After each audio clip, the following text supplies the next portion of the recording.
Y bueno, estamos con nuestra columna de quién es la escuela de la maestra y profesora Selva Pérez Estabile en esta cuarta entrega, en este cuarto encuentro, hoy bajo el título muy sugestivo, que todos los días sean domingo, con un contenido, les quiero advertir, muy profundo, como lo es habitualmente esta columna, pero no sé por qué hoy me llegó de otra manera. Selva, muy buenos días, gracias por estar nuevamente en contacto con nosotros.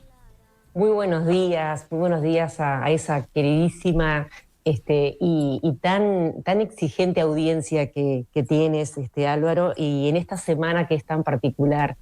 Eh, Indudablemente que al pensar de qué vamos a hablar cada día, uno no puede separarse del contexto, ¿no? Y en esta semana que es tan inclusiva, porque tiene tantos nombres Cierto. como personas la quieran vivir, ¿verdad? Claro, sí. Abre las posibilidades a diferentes ideologías o diferentes intereses o diferentes necesidades, Tal por cual. suerte, ¿no? Ujú. ¿Y qué era esta canción hermosísima con la que nos proponías comenzar hoy? Sí, esta canción es de Natalia Doco, Mm. que es una cantautora argentina, pero que está residiendo en Francia desde hace mucho tiempo, que además es maravilloso porque canta parte en español, parte en francés, pero especialmente el ritmo te sugiere el carnavalito, ¿no? Sí. Indudablemente te hace acordar al norte argentino, bien latinoamericano, y que además el contenido que tiene, dice entonces respira, incluso si la cabeza ya no puede creerlo, entonces respiro aunque el corazón me quiera explotar, entonces respiro aunque el mundo no escuche nada, aunque el cielo no aclare. ¿Sí? Respira y deja que el viento, dice en el estribillo, te enseñe que todavía tienes que creer, y deja que el tiempo te pruebe que todavía puedes creer. Porque Y ese que, justamente es el contenido que tú nos propones para ahí, que yo digo que es más que subyugante, la invitación es a pensar en el tiempo. exacto, a pensar en el tiempo, en cómo lo concebimos, en cómo lo vivimos, eh, en, en, en ponerle conciencia a qué pasa, el tiempo me lleva o yo vivo el tiempo. ¿Sí? Mm. ¿Quién lleva las riendas justo en esta semana criolla? ¿Quién lleva las riendas en esa tensión que se da entre el tiempo y mi vida? Y a su vez el tiempo y la vida de quienes están junto a mí, y obviamente no puedo dejar de pensar nunca en la vida de las niñeces y de las Mm. adolescencias, que sabes que también quería explicarte a ti y a la Sí, audiencia, un pequeño paréntesis, cómo no. que cuando yo escribí el libro de quién es la escuela, allí hablo mucho sobre infancias. Eh, ya ahora tengo algo para corregirle al libro, Ajá. porque es verdad que hablar de infancias es hablar de aquellos que no tienen voz, porque justamente viene de ahí el término infancia, ¿no? Mm. Entonces, me decía una amiga especializada en el tema de género, y me decía, sería mejor hablar de niñeces. Y yo le digo, ¿sabes que tenés razón? Aunque uno quiera hablar de las infancias desde el amor y desde el cuidado, tal vez si hablamos de niñeces le estamos empezando a dar más voz, porque la palabra infancia nos sigue recordando que es el que no tiene voz, ¿no? Mm. Y el otro tiene que hablar por él.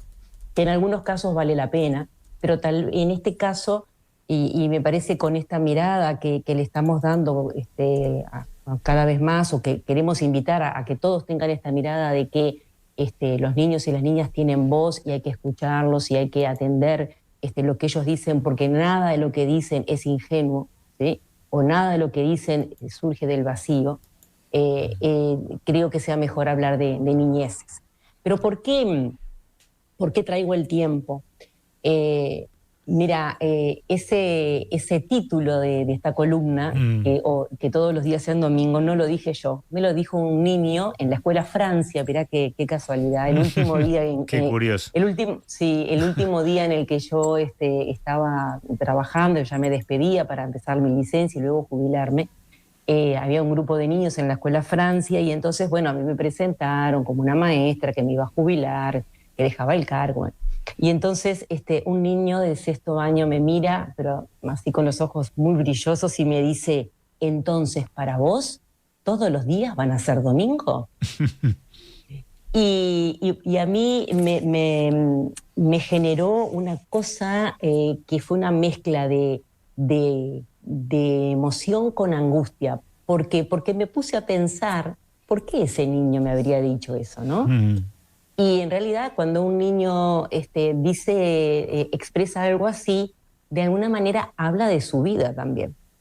Claro. Entonces me puse a pensar qué le pasa, qué pasa con este niño que está pensando que todos los días sean domingo. Y seguramente sea porque es un niño que tal vez en la agenda familiar haya mucha actividad, seguramente sea un niño que tenga así muchas oportunidades y mucha actividad en su hogar, porque a lo mejor, yo que sé, haga fútbol, haga idioma, además de la escuela de 4 horas, pero también vive esa semana con mucho ajetreo y con mucho cansancio, porque cuando él me dijo yo me quiero ir contigo, de alguna manera está diciendo cómo me gustaría que todos los días fueran domingo, tal vez para estar más en mi casa, tal vez para disfrutar más de mi cama, disfrutar más de mis juguetes, disfrutar más de ese aroma que tiene mi hogar y no andar corriendo de un lado para el otro.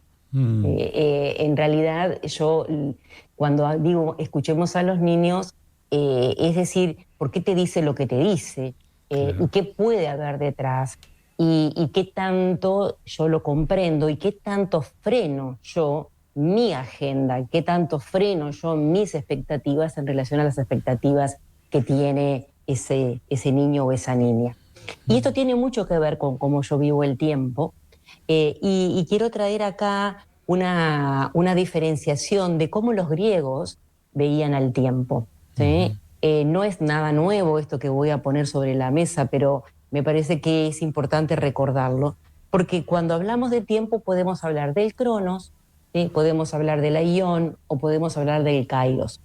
¿Por qué? Porque analizando cada uno de estos conceptos, que en realidad viene de la mitología griega, podemos incluso situarnos cuándo le damos entrada a un tiempo, cuándo le damos entrada a otro, o cuándo nos dejamos acaparar por uno. El cronos es el tiempo cuantificable, el que nos marca el reloj, el que nos marca el pasaje de las estaciones, el que nos marca el sol, la rotación, la traslación de la Tierra, ¿verdad? Es Sí. el cronos, el cuantificable. Que fíjate tú que está representado en la mitología griega por un ser que devora, un hombre enorme, un ser mitológico que devora a sus hijos, ¿sí? Que lo devora porque tiene miedo a que sus hijos lo superen, eh,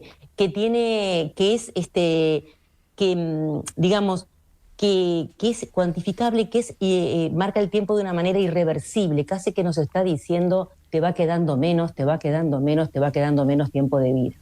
¿Qué pasa si nosotros lo vivimos así, lisa y llanamente, literalmente? Ese tiempo normalmente nos va a presentar dos grandes riesgos: o malgastarlo evadiéndolo, ¿sí? O haciéndonos adicto a la urgencia.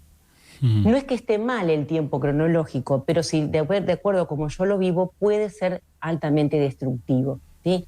¿Y qué pasa? En esa vorágine de vivir el tiempo de esa manera, yo corro, ¿sí? Detrás de algo que es urgente y no lo vivo. Y no lo vivo, y lo peor, tal vez no se lo dejo vivir a quienes están junto a mí. Porque mayormente en relación a las niñeces y las adolescencias, nosotros somos los que tomamos las decisiones. Ahora esto otro, ahora acá, ahora no puedo, ahora sí, y demás, ¿verdad? ¿Qué pasa? Si nosotros miramos el tiempo desde lo que plantea la mitología griega, que es el Kairos. El Kairos está representado por un ser pequeño y calvo, que tiene alas, ¿sí? Y que adelante tiene un mechón, que es un mechón de pelo, que es muy significativo, porque en realidad para vos poder asir ese tiempo tenés que parártelo enfrente, no podés agarrarlo de atrás, sino que tenés que pararlo de frente. Fíjate qué es significativo, porque es el que representa la oportunidad. La oportunidad de ¿qué? De poder convertir al instante en una experiencia eternizable, de poder convertir a eso que te sucedió en ese momento y vivirlo como algo permanente, aunque sea un instante. Y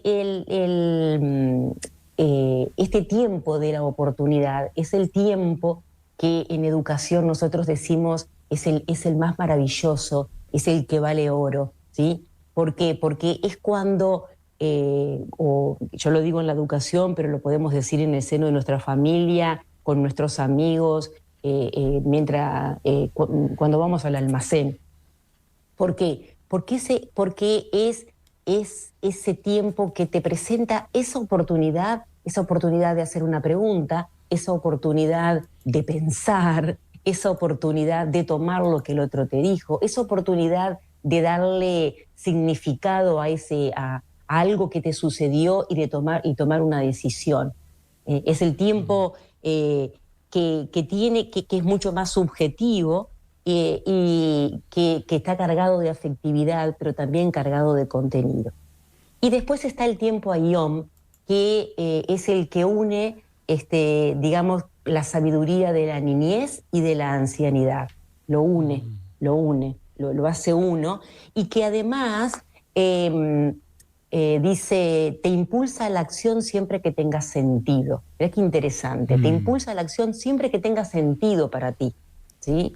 Y es de una enorme sabiduría, porque te lleva a preguntarte cuántas acciones haces en tu vida o le haces hacer a otro en tu vida que tengan sentido o que sean sin sentido, ¿sí? Dice, el objetivo es el recorrer el camino con sentido. El tiempo Ayón te dice, recorramos el camino con sentido, ¿sí? Es a la vez niño y es a la vez anciano, y tiene un sentido en sí mismo. Entonces, pensando en el mundo adulto, pensando en el mundo infantil o de las niñeces, yo quería traer en esta semana en la que tal vez muchos de nosotros tengamos más tiempo, porque hay muchas actividades que se restringen por esta semana particular,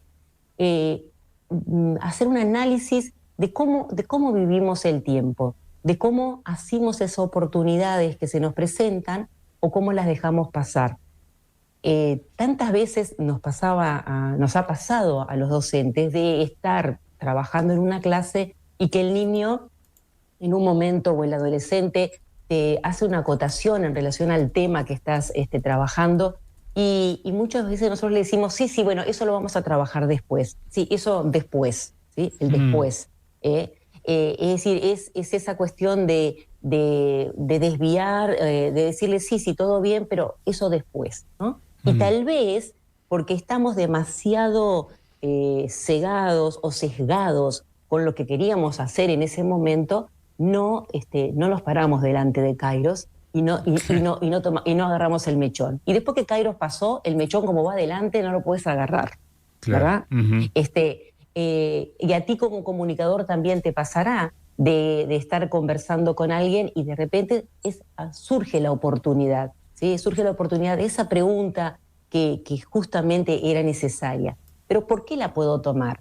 Porque estoy poniendo conciencia al momento, porque estoy abierto a percibir y a recibir esas señales que me da, porque de alguna manera estoy, como dice Natalia, respirando la vida. Parece loco, pero dice, pero ¿cómo me vas a decir que yo no respiro? Si yo no respiro me muero, porque la respiración es una de las funciones básicas de la vida, sí, pero acá respirar es tomar ese aire con conciencia aire que me tiene que nutrir, el pensamiento, el sentimiento, que tengo que ponerle hasta color si quiero ese aire para ver cómo me recorre mi cuerpo y cómo voy iluminando cada una de las partes de mi cuerpo para que esté perceptivamente abierto a lo que sucede. Fíjate que el otro día un medio de prensa me llamaba y me preguntaba qué pensaba yo con respecto al periodo de adaptación de los niños de 3, 4 y 5 años, porque bueno, había como una discusión entre el interés de las familias y el interés de la institución en relación a que si el niño en las primeras semanas se queda a las 4 horas, o se queda a 2, o se queda a 3, ¿no? Es un tema bastante de larga data, y entonces yo le contestaba, vamos a pensar, el mundo adulto tiene que mirar esa situación en relación al centro. ¿Y cuál es el centro? Bueno, que ese niño y que esa niña salga de su mundo familiar a otro mundo mucho más grande, más desconocido, donde hay otros adultos, donde hay otros niños y otras niñas, y que se vaya acostumbrando, adaptando a ese nuevo espacio, a ese nuevo tiempo, claro, a ese nuevo tiempo también, ¿verdad? Entonces, es muy fácil de ponerse de acuerdo acá, muy fácil. Solo hay que mirar juntos, los adultos, a esa nena o ese nene de 3, 4 y 5 años y ver cómo la está pasando. Es muy fácil. Si miramos juntos, no vamos a tener diferencias ni problemas entre la escuela y la familia, porque si la niña llega y está espléndida, no tiene por qué irse antes, claro. pero si a su vez, si está en la institución y en realidad es una angustia permanente, bueno, entonces lo haremos gradual, será 1 hora, serán 2 horas, serán 3, y lo vamos trabajando juntos con la familia. Esto no debería generar un problema entre la familia y la escuela. Si lo genera, quiere decir que este mundo adulto está pensando nada más que en sí mismo y no está analizando cómo es el tiempo, cómo está viviendo el tiempo su hijo o esa estudiante, ¿verdad? Qué lindo, Selva.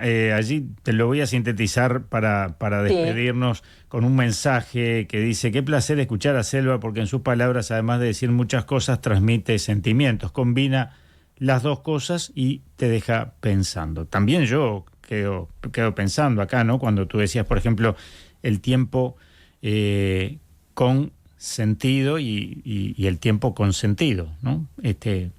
Como dos palabras y un solo concepto también, creo que es válido.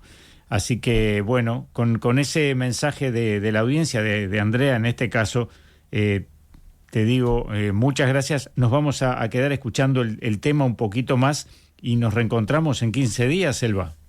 Maravilloso. Yo invito, gracias Andrea por esas hermosas palabras, y yo invito a pensar en estos tiempos de una manera complementaria, porque no es que un tiempo sea malo o bueno, sino cómo nosotros lo hacemos, cómo nosotros lo vivimos y cómo hacemos o cómo invitamos a vivir a quienes nos rodean, estemos en el lugar que estemos, tengamos el rol en nuestra sociedad que tengamos, ¿verdad? Entonces, busquemos la complementariedad de estos 3 tiempos y tratemos de darle sentido a nuestra vida y a la vida de los que están junto a nosotros y demos por sobre todas las cosas, carguémoslo de amor, una palabra que se habla bastante poco y que que es fundamental, esencial, porque eso es lo que nos hace esencialmente humanos. Así que nos vemos dentro de 15 días. Gracias a todos y a todas. Muchas gracias.